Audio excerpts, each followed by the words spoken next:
wabarakatuh. Perkenalkan, kami dari kelompok 1 dari mata kuliah Rangkaian Elektronik dan Sistem. Sebelumnya izin kami memperkenalkan diri. Perkenalkan, saya Andrian Dwi Saputra dengan NIM 52522530007. Saya Skasatorus dengan NIM 525223003. Saya Yaskil Gina Prasetyo dengan NIM 5253230031. Dan saya Ridandi Altaf dengan NIM 52532300115. Di sini kami akan menjelaskan mengenai proyek kami, yaitu power supply.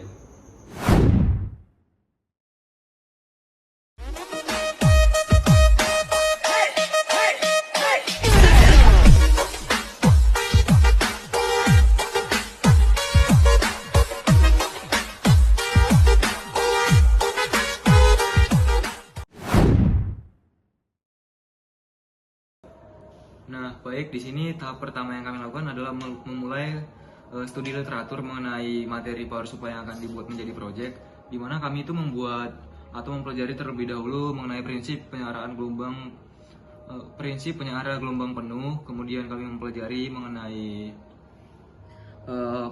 mengenai prinsip filter kapasitor dan juga prinsip regulator tegangan, yaitu menggunakan IC LM317T, serta mempelajari datasheetnya baik dari karakteristik dan cara pemasangannya. Nah, dan untuk rangkaiannya itu terdiri dari beberapa komponen penting. Yang pertama, di sini kita menggunakan sumber AC tentunya, yang dimana ini terdiri dari atau mempunyai tegangan sebesar 220 dengan frekuensi 50 Hz. Nah, kemudian tegangan tadi itu masuk ke trafo, yaitu trafo step down, untuk diturunkan tegangannya sebesar 12 volt, yang kemudian nanti masuk ke dalam dioda bridge untuk disearahkan menjadi tegangan DC 12 volt. Setelah itu masuk ke kapasitor. Di sini ada kapasitor filter yang sebesar 2200 mikrofarad, yang dimana berfungsi sebagai filter tegangan, yang itu untuk menstabilkan tegangan serta memperkecil riak dari tegangan. Kemudian masuk ke ini ada LED sebagai indikator untuk menunjukkan bahwa rangkaiannya nyala atau power supply-nya nyala, yang dimana LED ini disambungkan dengan sebuah kapasitor sebesar 5 kilo ohm. Sebuah resistor dengan besar 5 kilo ohm agar LED-nya aman. Kemudian di sini ada disambungkan juga kepada kapasitor bypass, yang dimana kapasitor bypass ini langsung melewatkan sinyal AC-nya ke dalam ground untuk membuat rangkaian menjadi lebih stabil dan terhindar dari gangguan frekuensi tinggi. Setelah itu masuk ke dalam IC-nya, yaitu LM317T, yang dimana IC ini itu memiliki 3 terminal, yang dimana ada tegangan input atau terminal input, ada ini terminal adjustment atau pengaturan, di sini ada Vout atau tegangan keluaran. Nah, tadi di sini VIN-nya kita hubungkan paralel dengan kapasitor, dan juga adjustment-nya ini kita hubungkan ke dalam potensio, yang dimana potensionya ini sebesar 5 kilo ohm. Dan kemudian Vout-nya itu kita hubungkan juga seri dengan sebuah resistor sebesar 330, dan di akhir nanti kita hubungkan tegangan keluaran dari IC-nya yang diatur oleh potensio ini, kita hubungkan dengan sebuah kapasitor sebagai bypass juga untuk membuat rangkaian lebih stabil dan tegangan lebih stabil. Nah, setelah itu kita dapat mengukur tegangan keluaran di sini dan dapat nanti kita atur menggunakan potensiometer. Untuk membuktikannya, kita langsung mulai percobaannya atau menjalankan simulasinya. Di sini bisa kita lihat tegangan maksimum yang didapat itu ada sebesar 14,7 volt. Kita akan mulai dari 0 terlebih dahulu. Pada saat potensiometernya itu atau pot Hg-nya menunjukkan 0%, maka tegangan yang didapat itu adalah sebesar 1,68 volt. Dan pada saat kita meningkatkan persenan dari potensiometernya, maka tegangannya juga akan meningkat secara perlahan hingga menuju tegangan maksimum, yaitu sebesar 14,7 volt.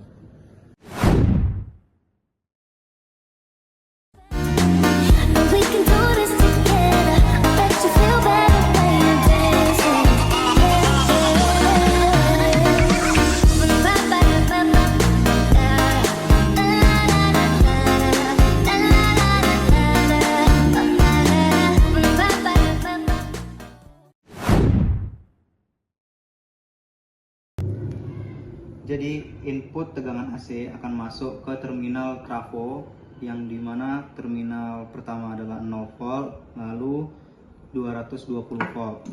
Lalu keluaran tegangan dari trafo ada di 12 volt dan CT akan masuk ke input dari dioda bridge.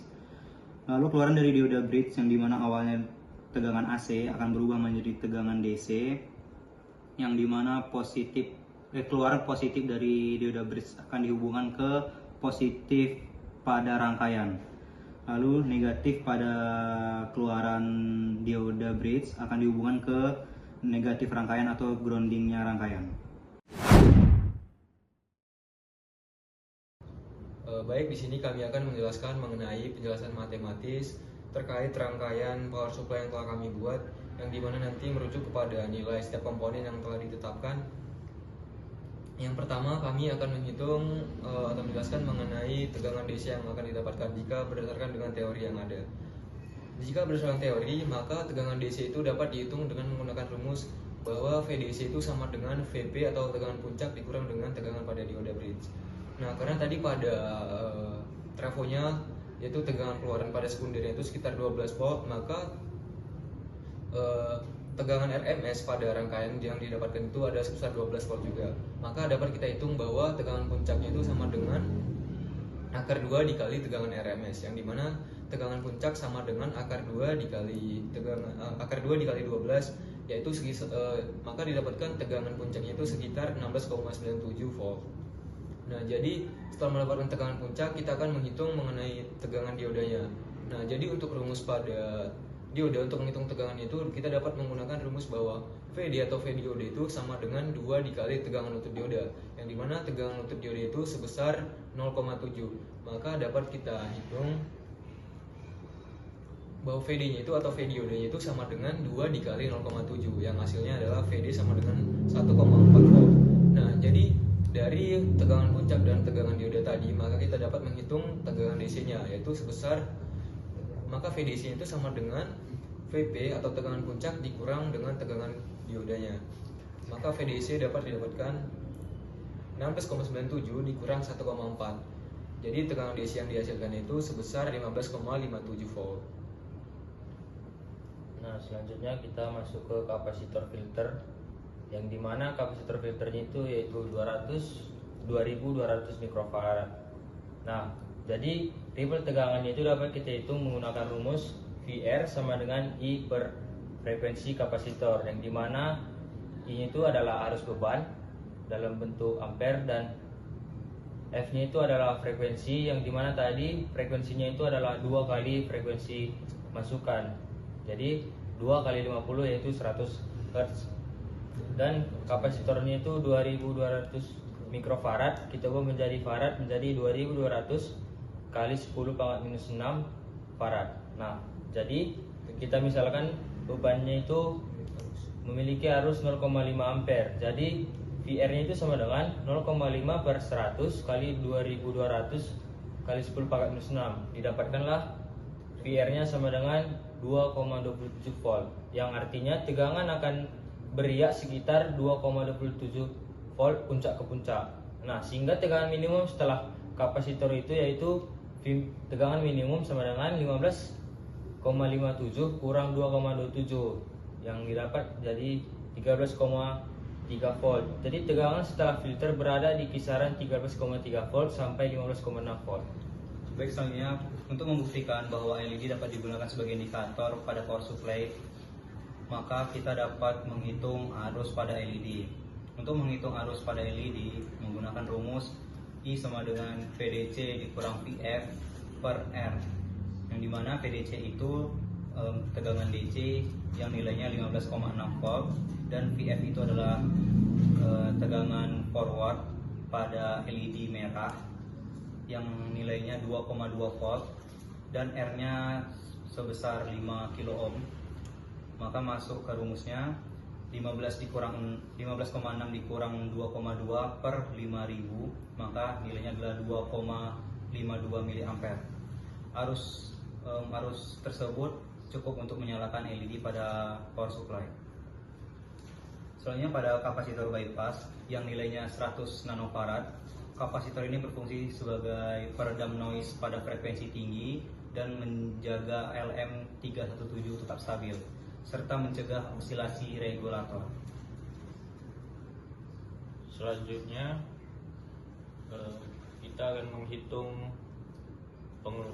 tegangan keluar pada regulator IC LM317 yang dihitung menggunakan rumus V sama dengan tegangan keluar sama dengan 1,25 dikali 1 tambah resistor pada potensio dibagi dengan resistor tetap.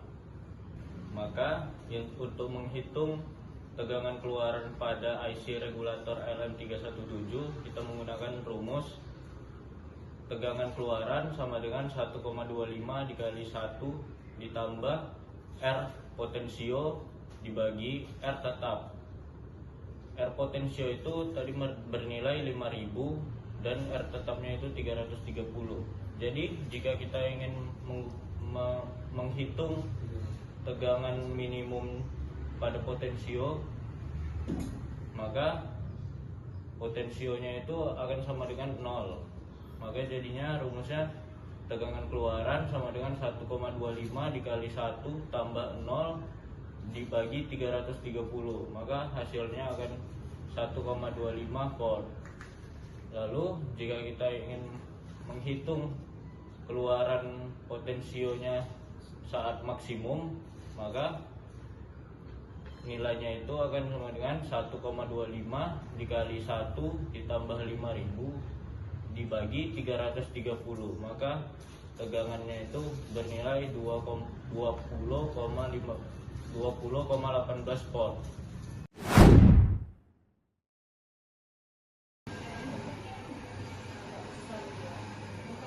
Jadi terlihat di sini pada multimeter ini tegangan minimum pada power supply yaitu sekitar 3,11 volt.